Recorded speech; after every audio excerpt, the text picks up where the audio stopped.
नमस्ते दोस्तों, कैसे हैं आप सभी। स्वागत है आपका आरजे क्लासेस के अंदर। और आज हम पढ़ेंगे पॉलिटी का एक हमारा टॉपिक कैबिनेट मिशन योजना। देखिए, इससे पहले हमने कैबिनेट प्रारूप समझ लिया था, संविधान सभा की मांग समझ ली थी। और अब जब एटली साहब ने कैबिनेट मिशन योजना बनाकर भारत को भेजा तो उन्होंने इसमें क्या क्या दिया, संविधान सभा का निर्माण कैसे हुआ, कितने में चुनाव हुआ, कौन जीता, अंतिम रूप से कब बैठक हुई, इन सभी चीज़ों के बारे में आज हम यहाँ बात करेंगे। देखिए, हम इस वीडियो में फैक्ट पे बात करेंगे और फैक्ट पे ही हमारे क्वेश्चंस आते हैं। तो इस वीडियो में संविधान से संबंधित जो भी आपके क्वेश्चंस आपके एग्ज़ाम में आते हैं वो पूरे कवर अप होंगे, तो इसलिए आप वीडियो को एंड तक देखिएगा। चलिए, बिना टाइम वेस्ट करे हम अपना वीडियो स्टार्ट करते हैं। देखिए, जैसे कि हमें पता है कि कैबिनेट मिशन योजना एटली साहब ने भारत में भेजी और ये योजना 24 मार्च 1946 को भारत में आई। देखिए, इस योजना के तहत 3 सदस्यीय मंडली या शिष्टमंडली जो भारत में आए थे, वो 3 सदस्य जिनके बारे में बार बार पूछा जाता है, तो हमें ये 3 नाम याद होने बहुत आसानी से याद होंगे।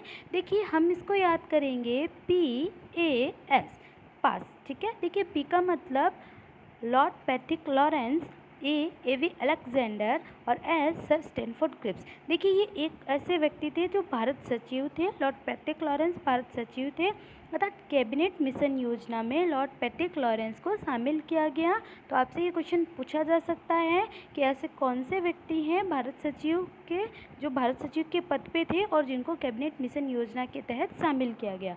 तो लॉर्ड पैट्रिक लॉरेंस थे और इन तीनों के बारे में भी पूछा जाता है, तो बहुत ईजी से आप इसे PAS याद कर सकते हैं। देखिए, ये 3 सदस्य भारत आते हैं और यहाँ आते हैं तो कुछ संविधान सभा के लिए ये प्रारूप बनाते हैं, प्रारूप पेश करते हैं। और देखिए, उस प्रारूप का उद्देश्य क्या होता है, क्या क्या ये सुझाव देते हैं, हम इसके बारे में आगे पढ़ते हैं।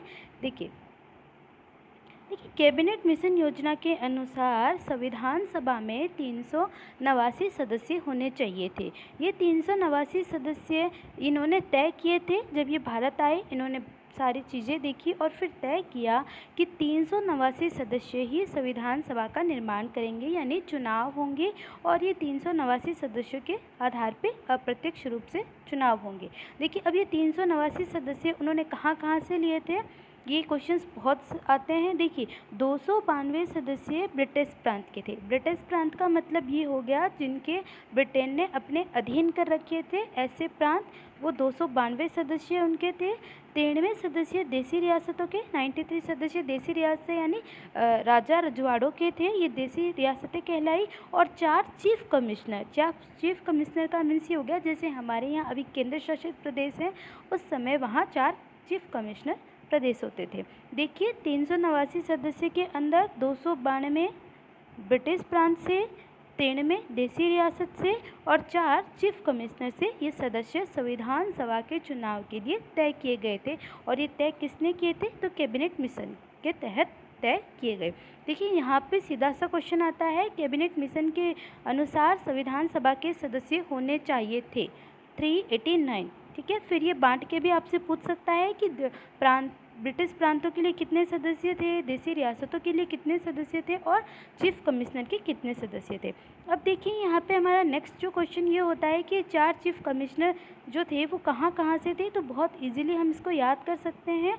देखिए, A, B, C और D, आप इनसे बहुत अच्छे से याद कर सकते हैं। देखिए, A यानी अजमेर मेरवाड़ा जो हमारे राजस्थान के अंदर है, एक ये चीफ कमिश्नर होता था। B बलूचिस्तान जो कि पाकिस्तान के अंदर है। C क्रुक जो कि कर्नाटका के अंदर है। और D दिल्ली जो हमारे भारत के अंदर है। तो ये 4 जो स्थान थे, ये 4 चीफ कमिश्नर थे, तो A, B, C और D, इनसे हम इनको अच्छे से याद कर सकते हैं। A यानी अजमेर मेरवाड़ा, B बलूचिस्तान जो पाकिस्तान में है, C क्रुक कर्नाटका और D दिल्ली। ठीक है, अब चलिए देखिए, अगर कोई मिशन भारत आता है तो इसका उद्देश्य भी कुछ होगा। तो चलिए हम इसके एक बार उद्देश्य को देख लेते हैं। देखिए, कैबिनेट मिशन योजना का सीधा सा उद्देश्य था भारतीयों द्वारा जो संविधान सभा की मांग समय समय पर की जा रही थी, उसके लिए उनको एक संविधान सभा का निर्माण करना था और इनको एक अंतरिम सरकार बनानी थी। ये सरकार यानी ये संविधान सभा के सदस्य आगे चलकर बैठकर संविधान की रूपरेखा, उसके प्रारूप को बनाएंगे। तो ऐसे व्यक्तियों को चुनकर एक बैठक करवाकर पूर्ण रूप से वो संविधान सभा बनवानी थी और वही संविधान सभा के सदस्य आगे जाके संविधान बनाएंगे, संविधान के प्रारूप बनाएंगे। बस इनका इतना सा कार्य था।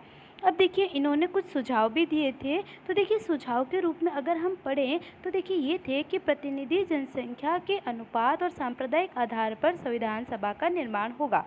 कैसे होगा? एक तो प्रतिनिधि जनसंख्या के आधार पर कि वहाँ के स्थान के आधार पर, संप्रदाय के आधार पर संविधान सभा के सदस्य चुनकर आएंगे।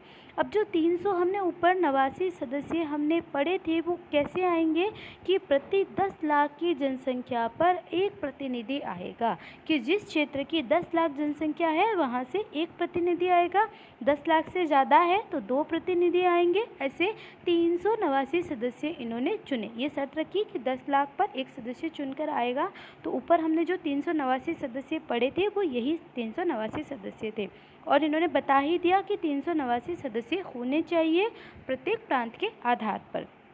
अब जब 389 सदस्य इन्होंने बता दिए पूरे अंतिम रूप से, तो देखिए अब चुनाव होता है क्योंकि कैबिनेट मिशन योजना का जो कार्य था वो चुनाव करना था और अंतरिम सरकार यानी संविधान सभा के लिए सरकार को चुनना था। तो देखिए जुलाई 1946 के अंदर चुनाव होते हैं, चुनाव तय होते हैं। अब जैसे आपको पता ही है कि चुनाव जब होते हैं तो कुछ आरक्षित सीटें होती है और कुछ वर्गों के आधार पर चुनाव होते हैं।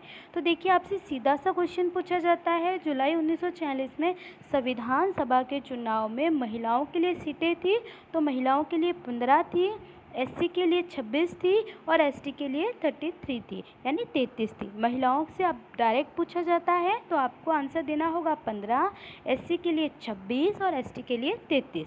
और अब देखिए कुछ वर्ग भी डिसाइड किए गए थे। तो देखिए ये वर्ग थे, जो सीटें थी कौन सी, 389 जो सीटें थी उनको बांटा गया था सिर्फ 3 वर्ग पे। देखिए सामान्य वर्ग के लिए यहाँ 213 सीटें थी, मुस्लिम वर्ग के लिए यहाँ 79 सीटें थी और सिख वर्ग के लिए यहाँ 4 सीटें थी। तो सिर्फ 3 वर्गों में ही इन सीटों को बांटा गया था, अदर वर्ग नहीं बनाए गए थे। ये 3 वर्ग ही थे इन सीटों में बांटे गए थे।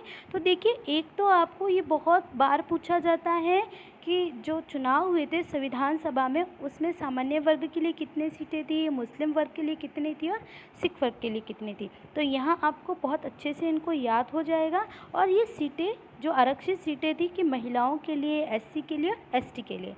तो चलिए आगे ये सभी डिसाइड हो चुका था। उसके बाद यहाँ पे चुनाव होते हैं। देखिए चुनाव की बात जब भी आती है, देखिए 3 फैक्ट है जो आपको बहुत अच्छे से याद होने चाहिए और एग्जामिनर इनको पूछता है।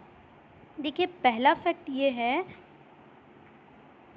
देखिए पहला फैक्ट जो ये है हमारे कि इन्होंने यानी कैबिनेट मिशन के अनुसार सीटें कितनी होनी चाहिए थी, 389।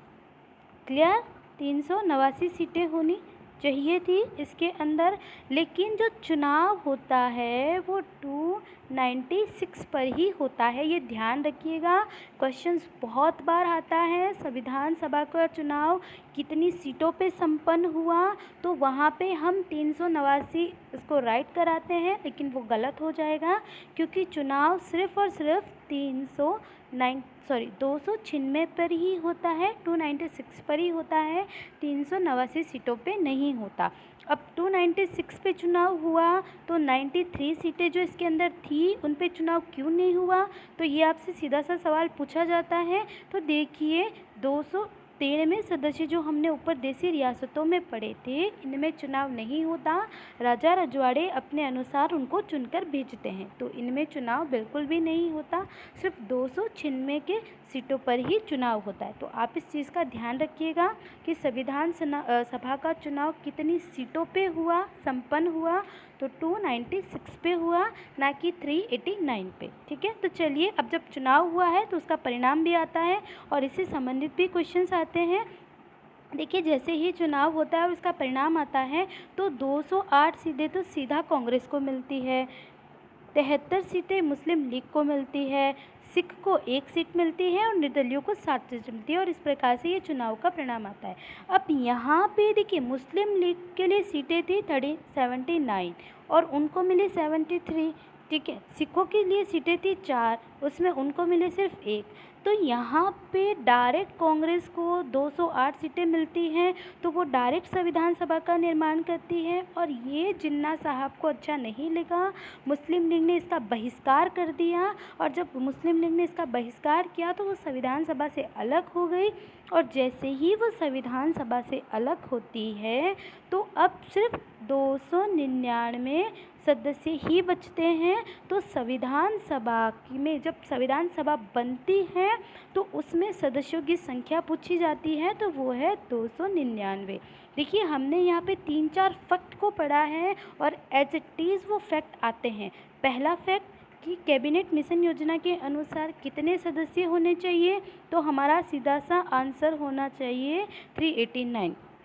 अब आपसे पूछा जाता है कितने सीटों पे चुनाव संपन्न हुआ, तो हमारा सीधा सा आंसर होगा 296। उसके बाद पूछा जाता है कांग्रेस को कितनी सीटें मिली, तो 208। मुस्लिम लीग को कितनी सीटें मिली, 73। मुस्लिम लीग के हट जाने के बाद संविधान सभा में अब कितने सदस्य बचे, तो 299। तो आपको सीधा सा सवाल पूछा जाएगा अंतिम रूप से संविधान सभा में सदस्यों की संख्या थी तो 299 अंतिम रूप से थी। देखिए यहाँ तक पहुँचने के लिए हमें बहुत सारे वीडियोस देखने की ज़रूरत नहीं है, सारों में आपको यही फैक्ट बताया जाएगा। तो बस आपको ये फैक्ट उठाने हैं और इन पे ही डायरेक्ट आपके लिए क्वेश्चंस बनाए जाते हैं। तो देखिए 299 सदस्यों के माध्यम से संविधान सभा का गठन होता है और कैबिनेट मिशन योजना उसका यहाँ प्रारूप कंप्लीट होता है। तो आज के लिए बस इतना ही। नेक्स्ट क्लास में हम पढ़ेंगे संविधान सभा की बैठकों के बारे में, उन सभी के बारे में। प्रथम बैठक कौन कौन सी हुई थी, कितनी बैठकें हुई थी, उन सभी के बारे में हम अपनी नेक्स्ट क्लास में पढ़ेंगे। चलिए, अगर आपको ये वीडियो पसंद आया हो तो लाइक कीजिए, सब्सक्राइब कीजिए, कमेंट कीजिए। Thank you.